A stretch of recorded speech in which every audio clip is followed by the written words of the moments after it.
ผู้บ่าวเนี่ยบ่มีก็อย่าดอกขอเขามีแมวบ่ แหวน เป็นได้พ่อพี่น้องเป็นแต่เบิ่งอยู่เบิ่งผู้สาวล้างถ้วยล้างโบงนะตอนนี้ซุมเฮาก็ตามน้องมาเฮิร์นไปได้มื้อนี้มาเบิ่งน้องนึ่งข้าวนึ่งน้ำได้บ่นี่ทรงคำแบบนี้นะสาวนางก็กินนึ่งข้าวพุ่นเตรียมมองไหนนึ่งมองไหนอยู่เทิงเอาไปนึ่งอยู่เทิงเฮิร์นพุ่นนาทีลูกสาวยามเล็งๆคำน้องเพิ่นบ่ได้ดังปืนนะทุกคนใส่แก๊สนะสบายพ่อแม่เพิ่นก็มาแต่ไทยแล้วก็เลยได้เตาแก๊สแบบนี้โอ้อันนี้เอามาแต่ฟังไทย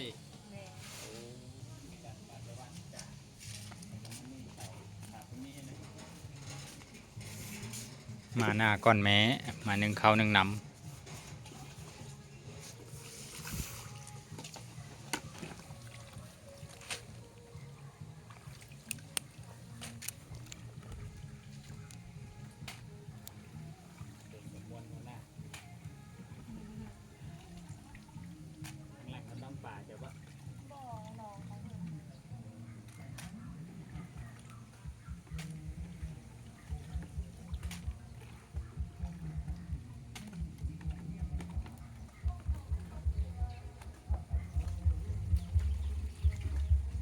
ได้ยินเสียงเพลงอยู่บ่พ่อแม่พี่น้องเพลงดังมาแต่พูดมีงานบ่ล่ะเขามีงานดองบ่โอ้เปิดดินดิซื่อบริเวณเฮิร์นน้องก็คักอะไรนี่มาเธอก่อนนะรถมองนี้รถยังเป็นโซนอยู่มันมาวันนี้รถแปลนเติร์ดล่ะจะไปซิเลอร์มอสล่ะเนาะเป็นเดินเลี้ยงควายแล้วบัดนี้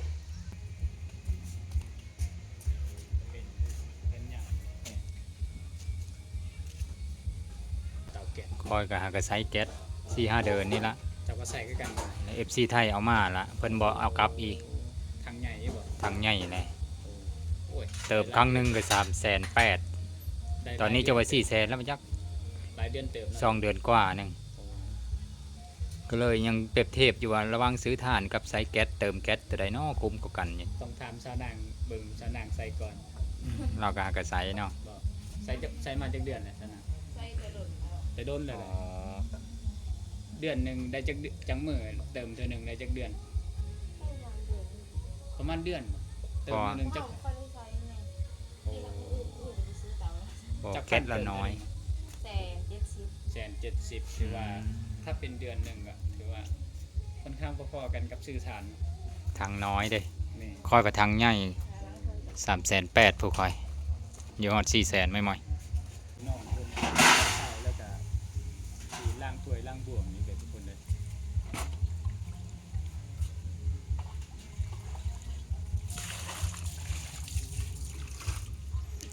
หลังจากค้างหม้อข้าวขึ้นแล้วก็มาล้างถ้วยล้างโบงบ่อึดตะเวะนั่นช่วงค่ำๆน่ะลายบ่แล้วล้างถ้วยล้างโบงนี่ไปสิได้ต่อซะ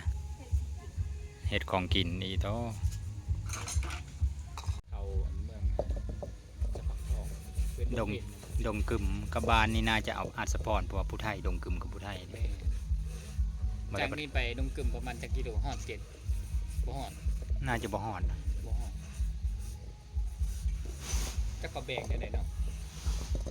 ดงเห็นใหญ่ดีเด้อตะกี้เมืองอัดสปอนนี่ขึ้นกับเมืองดงเห็นขึ้นกับเมืองอัดสะพังทองก็แยกมายัน30 กว่าปีแล้วตอนค่อยยังน้อยนะเขาเมืองไม้เมืองอัดสะพอนนี่ไปเมืองไม้บ่เห็นเขาว่าไปเมืองใหม่แซ่บเมืองอีหยังเมืองใหม่แต่คืออาจจะพรนี่เนาะนั่นน่ะแต่ก่อนยังบ่มีทางดำเลยแต่ก่อนยังน้อยเขาจำได้นะโอ้เจ้าเคยมาแต่เก่าเนาะปู่ย่าเคยอยู่แถวนะแถวบ้านบุ้ง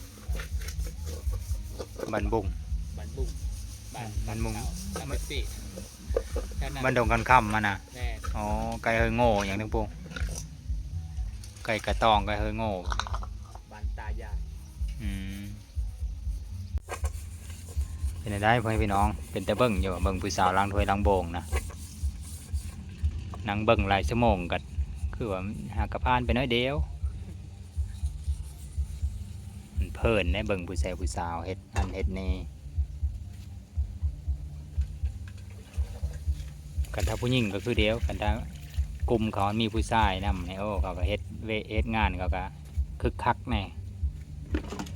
กันถ้ามีแต่ผู้หญิงอย่างเดียวเขาก็งอยเงาคือกันเขาก็ได้กันมีผู้บ่าวจาก2-3คนอยู่นำก็โอ้เขาแข่งเดียวเฮ็ดเวะแล้วผู้เลิกก็อย่าให้ผู้บ่าวมักได้ทำคะแนนเนาะ แนวนั้นอีก อย่าผู้บ่าวสนใจตัวเอง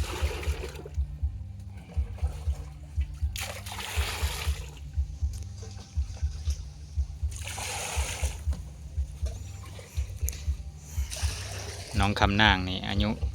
19 ปีแล้วเด้อเพอ FC บ่ได้เบิ่งคลิปก่อนๆนะมาเบิ่งคลิปนี้แล้วบ่ฮู้ซุมเฮาเลยสอบถามน้องคักๆแล้วล่ะคลิปนี้ก็เลยบ่ได้สอบถามเพราะว่าเฮาฮู้ข้อมูลมาแล้ว อยู่19อายุ19 ปีแต่ว่าบ่มีแฟนน้องจบม.7 แล้วแต่ว่าบ่ได้ไปเฮ็ดต่อ คอมพันเพิ่นยังเป็นตำรวจได้เพิ่นว่า โอ้ คอมพันแบบโอ้ แล้วก็บ่ได้ไปเฮ็ดงานซะอีกเคยไปเฮ็ดงานอยู่สวรรค์โรงงานพี่ระบุลืมนะ แว่นตา โรงงานเฮ็ดแว่นตา อยู่ทางไหน เฮ็ดเลนแว่นตา รับแปดได้รับเก่ารับเก่าเนาะ โอ้อยู่ตลาดโลก อยู่ในเห็นมีหลายบริษัทลิซะเนาะบ่เคยเข้าไปจักเทื่อ เขาให้ข่าวอยู่อะ สำหรับคนเฮ็ดงานบ่คนเนาะเฮาบ่ได้โอ้อย่าเฮาไปเที่ยวบ่ได้ซะแล้วเท่านั้นแหละ ยกข้าวแต่ทำตลาดแปดตลาดรับแปดเลาะได้อยู่แล้วเนาะ อืมน้องคำนางแล้วเราหากระตกกาไปตกกาซอยพี่ซอยน้องเราเมื่อกี้นี้หน้าตัวเองเลยบ่ทันได้ตกลาเนาะยังอีเหิงบ่ยังเหิงบ่ล่ะตกกา จ้ะ ถ้าฟังเบิ่งอีแม่นี่แหละเนาะน้องละครอบครัวน้องละมี3 คนหมายถึงว่าพี่น้องเรานั่นเอ่ยผู้หนึ่งอายผู้หนึ่งผู้นี้ลุลากะงามกะหมู่เสียซ้ำผิวดีกะหมู่นำ เป็นไรชาวเทนนี่คิวดีนะ แต่ว่าโสด แต่ว่าเอ้ยแล้วก็เฮาก็มีเคยเห็นคือเดียวตัวจริงเคยเห็นแต่ในรูปงามได้เอ้ยแล้วก็จนได้โพ คือกัน อืม คอยว่าฝังแฟน อืมจนได้โพล่ะ ผู้น้องนี่แหละหากก็เห็นจบ2 ปี เดี๋ยวไปเรียนต่อเลย ทุนทรัพย์บ่หลายปานใดน้องเราก็เลยว่าบ่ได้เห็นต่อจบแล้วก็เฮ็ดหน้าซอยพ่อซอยแม่นี่ละเฮ็ดปุปะอยู่นำให้นำหน้าตามธรรมชาตินี่แหละ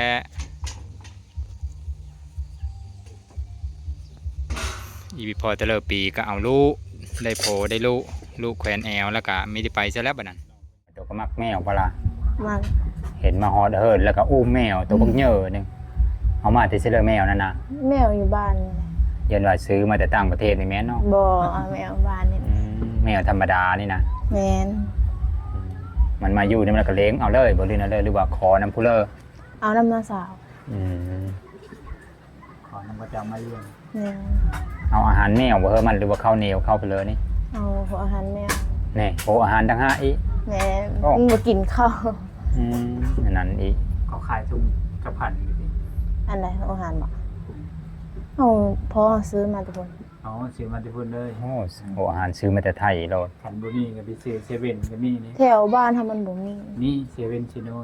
บอกเขาว่าแถวบ้านเขาแถวนี้นะมันบ่ ต้อง มี ต้องไปซื้ออยู่เซเว่น แมน เซโนพุระมีเนาะ ต่อไปก็จะไปซื้อที่พุ่นแหละเพราะพอเรามาอยู่บ้านเลย ซื้อพุ่นชีถุงซื้อมาในไทย นี่ก็ซื้อสอง กินลาย แต่อันนี้เขาซื้อเป็นเป่ามาเลย มันจะดูดน ดึกที่เลี้ยงแมวนี่ก็ภาระนี่จะเนาะ พูดพอละ สำหรับคนมักมีแม่นภาระบ่มีถือเป็นภาระอะไรมักเนาะ เว พ ลา อเขาก็มากเลี้ยงเราก็เลย โอ้พอก็มักคือเดียว เวลาเขาบ่เห็นหรือว่าเขาไปมุ่งอื่นเขาคิดฮอดเลย แม่ จากแรกคนอื่นนะแต่ว่า ถ้าเขาคิดหอดได้เขาไปทางอื่น คิดฮอ นะ ดเลยจักมันอยู่แบบใดจักมัน เนาะ ไปใส่ก็อย่าเอาไปนะ อืม เวลาเขาไปเที่ยวก็อยากแบบถือไปเที่ยวไปให้มันไปเบิ่งมันอะไรแบบนั้น ดับเบิลภาระเราเลยแบบนั้นเสอะ คน ภาระ มาก ทางใจ เนาะ ภาระทางกายอีก มันไม่ได้เอินพละมันกับมวลแบบ มีความสุขบ่ คือเขาอยู่เพื่อนผู้เดียวกับเขาอยู่น้ำแมวน้ำนี่แหละ อืม ก็มีหมู่อยู่ด้วยกัน อันนี้มันมีแมวอยู่นี่ก็มีความสุขไงอยู่ผู้อยู่นำดิ สำหรับคนหักสัตว์ละเนาะเขาก็เลี้ยงแล้วก็คุ้มค่าเพราะว่าเขาก็บ่เหงา แม่ ผู้บ่าวน่ะบ่มีก็อย่าดอกเขามีแมวบ่ แหวน ที่นอนก็ซื้อให้มันเบิดนี่บ่ มันบ่ค่อยนอนมันมีกลางคืนไปลิ้น กลางคืนมันไปเล่น หาลิ้นไป มันบ่ไปแล้วเนาะเพิ่น ตัวผู้บ่ เขาว่าคันเฮ็ดมันแล้วมันบ่ไปว่ะถ้าหากบ่ได้ไปเฮ็ดนะ ตัวผู้บ่ ตัวผู้ โอ้ไปหาดินสาวแล้วแหละ เช้ามาจังได้มาประมาณ ว้าว 3-4 โมงแล้วมา ขนาดพ่อแม่ นอนกลางเว้นกลางคืนไป โธ่ นั่นนี่ไปหาดินผู้สาวแล้วกลางคืนมีแต่เฮ็ดมันไว้ แม่นบ่ได้เฮ็ด อยู่ลาวนะเขาบ่ได้เฮ็ดนะเขาบ่ เฮ็ดเขา อยู่สวรรค์มีได้ มีแต่ว่า เฮ็ด จะแพงจะถือกันเลย เห็นเขาไปเฮ็ดนะมอง 2,000นี่บ่ ปาดตก เห็นเขาไปเฮ็ดเฮินเขาอันนั้นน้องนิวนะ ตัวละ อื นะ ม ตัวละ 2,000 อ๋อขายเฮ็ดมันแมวนะ นี่อยู่ไทยตัวละพัน อ๋อ แต่ตัวเมียนะแต่ตัวผู้นะ800 อืม โอ้ตัวผู้ละง่ายกว่าเนาะ แม่ตัวเมียจะแพงแน่ อืม ได้เฮ็ดมันเท่ามันอีก นี่ หลายอย่างเติบค่าใช้จ่ายซะเนาะ คันเฮาบ่เฮ็ดนี่มันก็ไปอะนะมันมักไปคันเฮาเฮ็ดแล้วมันบ่ไป มันอยู่แถวเฮินนี่บ่ไปซะกันเอา บ่ เฮ็ด ไปมันจะอยู่ในเฮือน แต่เฮาสึกไปฮอดผู้ละแถวนั้นไปหมด อืม หาเลาะแถวนั้นแหละ กลางคืนมีคิดฮอดมันบ่ทบอ่ะจ้ะ โอ้มันไปมันก็กลับ ครับ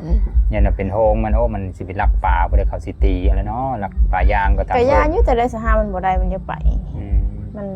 เฮากับมันขังเฮินมันฮ้องได้ขังไว้ โอ้ห้องอีมันจะไปแห้ มั ง นจะ เนาะ ไป มันตูผู้ แมว เนาะ ข่อยนี่ดึกแล้วบ่ไปเลยนอน อ๋อ ไปกลางเว้นนี่ก็ไปมันไปตามเดินเฮือนนี่แหละคือว่าแล้วข่อย ทีได้นั่น ข่อยเอามาเดี๋ยวไทยบางเทื่อมันบ่ฮู้ถิ่นก็มี แม่ แต่กลางคืนมันก็จะนอนอาการหนาวบ่ไปเลย อืม นอนในบ่นอนเลย อันนี้ไปอากาศใดก็ไป แมวโตเอาอยู่บ้านเฮานี่เก็บไว้แถวบ้านเฮานี่ก็ยันว่า มันบ่แม่นแมวต่างประเทศกินอะไรก็ได้บ่แม่นเนาะต้องอาหารแมวต่างหากอีก โมตะเก้าก็กินข้าวกินอันนี้แหละแต่ว่าเฮาซื้ออาหารให้มัน อ๋อ แล้วก็เลยบ่ได้กินข้าวเลย อ๋อมันยามเลยบ่ มันยาม ฉะนั้นแซ่บกว่าบ่ อืม อาหารมันโดยเฉพาะและแซ่บกว่าเนาะ ถ้าแมว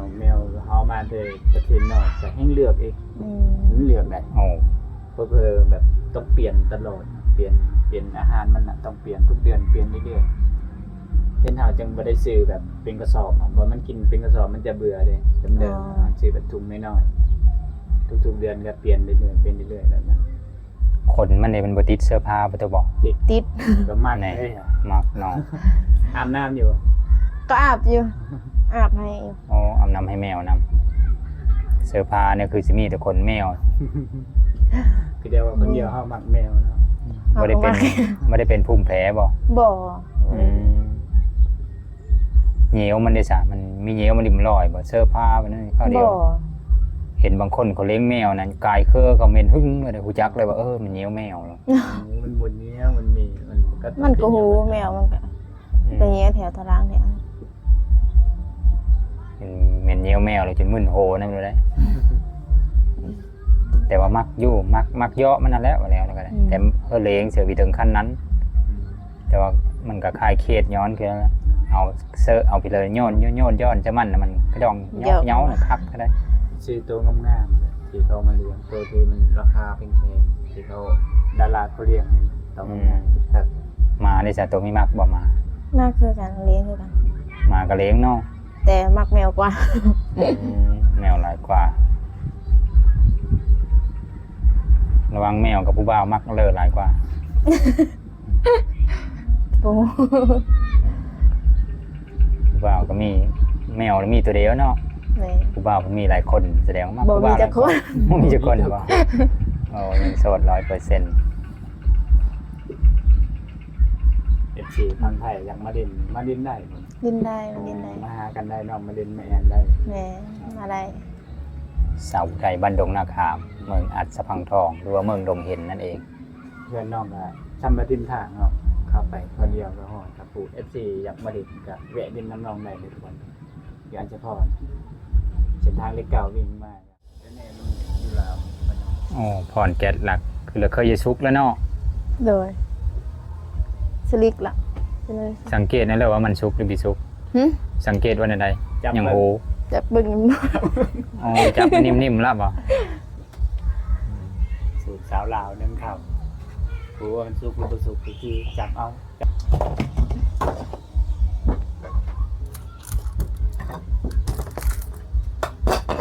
โอ้เป็นไปเลยนะยางบ่ แม่น เอายางเฮ็ดอีกอันแนว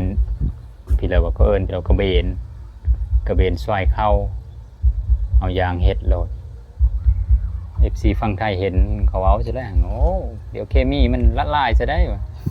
เอาพลาสติก มั นี่ นบ่ละลายติ กระสอบปุ๋ยบ่เนี่ยโอ้เพิ่นคอมเมนต์บ่เลยได้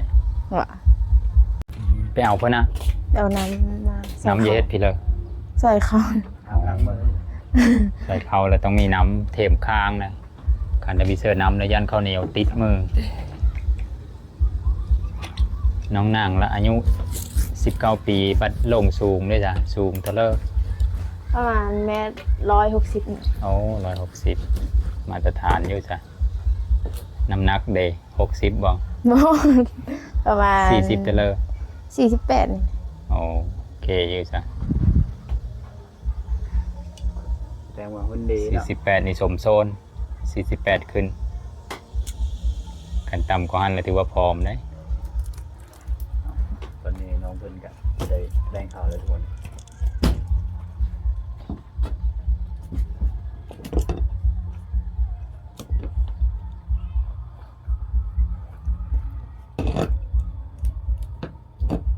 ผู้เลอเฮ็ดเธออันนั้นนะซอยเข้าเส้นนั้นนะพลาสติกอันนะ อันนี้บ่ เอามาจากไทยบ่ บ่ซื้อเอาประมาณ ซื้ออยู่อันเมืองเฮานี่ แม่น มีขายเลยเนาะ นี่ซอยเข้าคันถ้าเขาเอาไม้ไผ่เฮ็ดอันนี้เป็นแต่ซื้อน้ำอยู่มีบ่ผู้สานวันนี้เนาะเอาไม้ไผ่เฮ็ดเนาะ จ้าบ่ฮู้กัน ตัวซื้ออยู่ซิเลอร์สิดูบ่เขาเอาไม้ไผ่เฮ็ดเธอ หึ เขาตัวซื้ออยู่ซิเลอร์นี่นะ อีแม่ซื้อ เวลาถามแล้วก็ เขาเฮ็ดเธอแบบนี้ล่ะเอาไม้ไผ่เฮ็ดนี่เป็นแต่ซื้ออยู่ได้ไม้ไผ่สานเอาก็ได้แบบนี้นะ ถ้าเป็นเบาใส่จิบเบอร์เฮ็ดได้เลยแต่ชิกๆก็ตักใส่พริกด้วย ก็เนาะพี่แต่ว่ามันซืดเวลาไปแล้วนะ อืม มันสิเป็นนั่นเลยคำว่าซืดนี่หมายความว่านั่นเลย มันจะบูดไว้ป่ะ ซืดนี่มันเละมันแล้ว อ๋อ เข้าคล้ายๆมีน้ำ อ๋อ ถ้าซอยพลิกไปพลิกมานี่แล้วมันเย็นๆนิดนึงแล้วเอาเข้าติ๊บ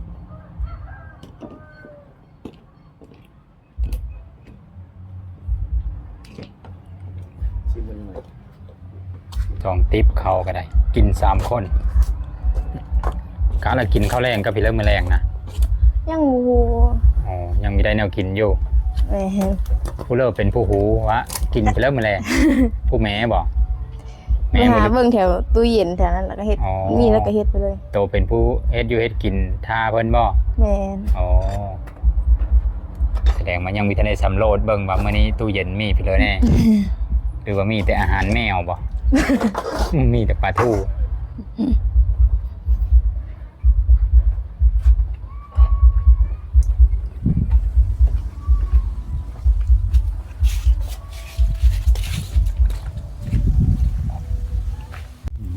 นึ่งข้าวนึ่งน้ำแล้วล่ะ อีสน้อยพุ่นบ่คำๆกว่านี้ยังเฮ็ดอยู่เฮ็ดกินนะ แม่น รอให้แม่มาแต่หน้า หรือว่าเฮ็ดก่อนบ่ ถามเพราะเราสิกินแล้วก็ อ๋อ เฮ็ดเลย แสดงว่ามีหลายอย่างอยู่ในตู้เย็นนะสิถามว่าสิกินหยังนี่นะถ้ามีอย่างเดียวนี่คือไม่มีทางเลือกเลยมีต้องถาม อันนี้แสดงว่ามีหลายอย่างในตู้เย็นนะอาหารเต็มอยู่ได้เนาะ บาง พ่อ ที แม่ บ่ มั มี น ก็ไปซื้อแถวตลาดเนี่ย กันถ้าบ่มีก็ไปซื้อที่ตลาดนี่ เด้อ ร้านค้านี่บ่รู้ตลาด ตลาดอัสสมพร โอ้ตลาดอาสาพรสำนี้เขาก็เคยจะปิดแล้วสำนี้แต่เป็นเคยจะตกแล้วเด้เอาเป็นว่าประมาณนี้แล้วพ่อแม่พี่น้องพาพ่อแม่พี่น้องมาเบิ่งวิถีชีวิตของชาวผู้ไทยบ้านดงนาขามเมืองอัสสะพังทองแขวงสะหวรรณเขตสปป.ลาวเอาเป็นว่าขอขอบอกขอบเจอน้ำ FC มื้อทุกคนเด้อที่สนับสนุนโดยการรับชมโฆษณาให้ก็ได้คันถ้าผู้ใดกดไลค์กดแชร์ให้แห้งเป็นการดีเอาเป็นว่าคลิปนี้สำนี้ละเดี๋ยวคลิปหน้าพอได้ไหมลาบาย